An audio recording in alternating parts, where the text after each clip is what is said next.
ऋतु की तरफ से हर मैसेज का रिप्लाई आने पर निखिल बहुत खुश था। उसे लग रहा था कि इतने दिनों से वो ऋतु को इम्प्रेस करने की कोशिश में लगा था, आज उसकी कोशिश सफल हो गई। इसलिए ऋतु आज इतनी अच्छी तरह से निखिल से बातें कर रही है।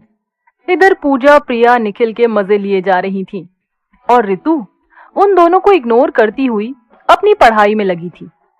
आज पूजा पहली बार निखिल से बातें कर रही थी, भले ही ऋतु बनकर ही सही, लेकिन पहले दिन के हिसाब से उसने बहुत ज्यादा बात नहीं की, जिससे निखिल को यह शक ना होने लगे कि रिप्लाई देने वाली लड़की ऋतु नहीं बल्कि कोई और है। 15-20 मिनट बात करने के बाद पूजा ने बाय और गुड नाइट बोलकर चैट बंद कर दी और हंसते हुए ऋतु का मोबाइल उसको वापस कर दिया। अपना मोबाइल वापस देखकर ऋतु बोली, जिस काम के लिए लिया था वो भी कर ले। तुझे तो नेट पर कुछ सर्च करना था ना, या केवल चैट करने के लिए ही मोबाइल लिया था? ऋतु की बात सुनकर पूजा और प्रिया दोनों हंसने लगी। इस पर पूजा थोड़ा शर्माते हुए बोली, अरे मैं तो भूल ही गई थी। तो ऋतु तपाक से बोल पड़ी, देखा, इसलिए मैं इन चक्करों से दूर रहती हूँ। तूने अपने 15-20 मिनट बर्बाद कर दिए और दूसरा जो काम करना था वो भी दिमाग से निकल गया। अब चलिए ले मोबाइल और अपना काम कर। कहते हुए ऋतु ने वापस मोबाइल पूजा को पकड़ा दिया। यहाँ तीनों अपनी पढ़ाई में बिजी थी और वहां निखिल ऋतु की तरफ से आए हुए रिप्लाई को बार बार पढ़ रहा था। खुद को ये यकीन दिलाने की कोशिश कर रहा था कि फाइनली ऋतु से उसकी फ्रेंडशिप हो ही गई।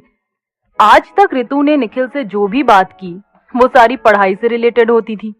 आज पहली बार ऋतु ने बिना किसी काम के और बिना पढ़ाई को डिस्कस किए निखिल से कोई बात की थी। इसलिए निखिल को लगने लगा था कि ऋतु भी उससे बात करना चाह रही है। इस खुशी में पूरी चैट पढ़ने के बाद निखिल आंखें बंद करके अपने बिस्तर पर लेट गया और ऋतु को याद करने लगा।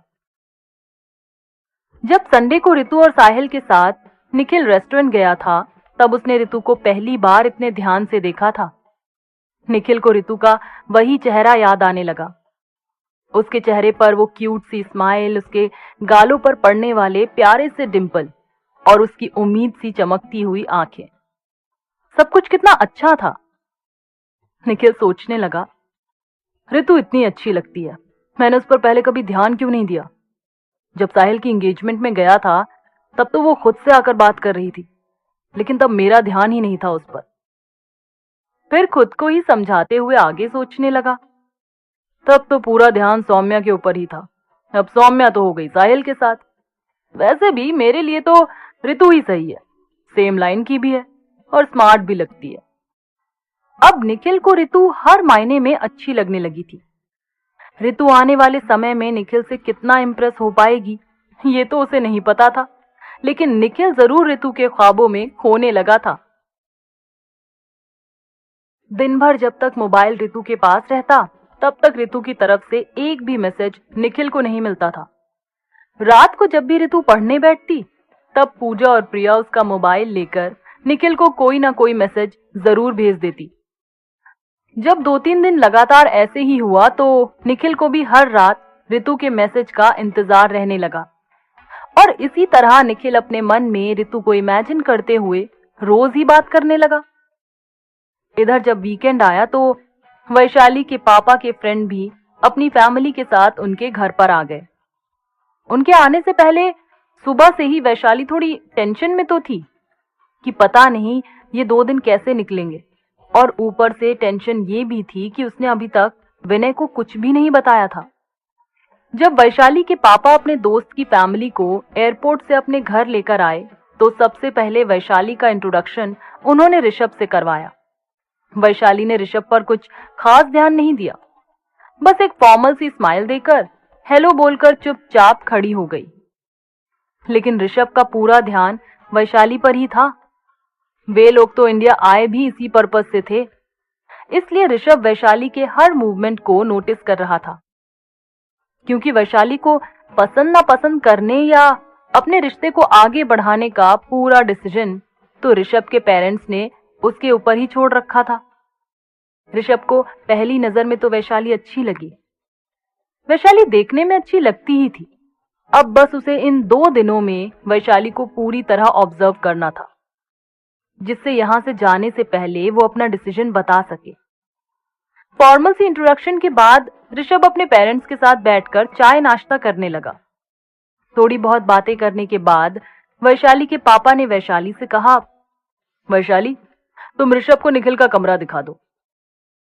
और फिर ऋषभ की तरफ देखकर कहा, बेटा अपना सामान तुम निखिल के रूम में ही रख लेना, चाहो तो अभी जाकर कमरे में आराम कर सकते हो, तुम कहां हम बड़े लोगों की बातों में बोर होते रहोगे। कहकर वैशाली के पापा हंसने लगे। वैशाली भी बेमन से खड़ी हो गई और ऋषभ से बोली, चलो ऋषभ, तुम्हें कमरे तक छोड़ देती हूँ। ऋषभ भी बिना किसी हेजिटेशन के अपना बैग लेकर वैशाली के साथ चलने लगा। जाते हुए ऋषभ ने वैशाली को एक बार गौर से देखा और पूछने लगा, तुम क्या हमेशा ऐसे ही स्माइल करती हो? वैशाली हैरान होकर ऋषभ को देखने लगी और बोली, ऐसे मतलब कैसे? स्माइल तो स्माइल की तरह ही की जाती है, तो ऐसे क्यों बोला? ऋषभ ने जवाब में कहा, हाँ वही तो मैं कह रहा हूं, स्माइल स्माइल की तरह ही की जाती है, ऐसे बस फॉर्मली स्माइल वाला एक्सप्रेशन देकर स्माइल नहीं की जाती।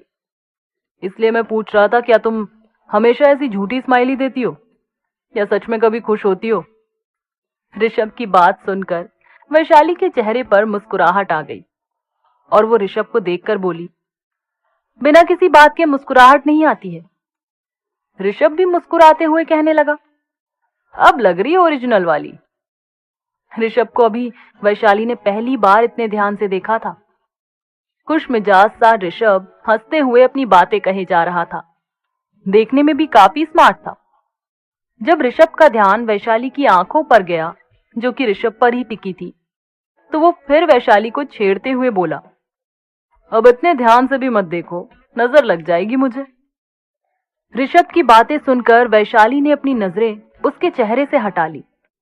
जब ऋषभ ने देखा कि वैशाली ने उसकी बात को सीरियसली ले लिया है, तो जोर से हंसकर बोला, अरे मैं तो मजाक कर रहा था, तुम तो बड़ा सीरियस मोड पर रहती हो।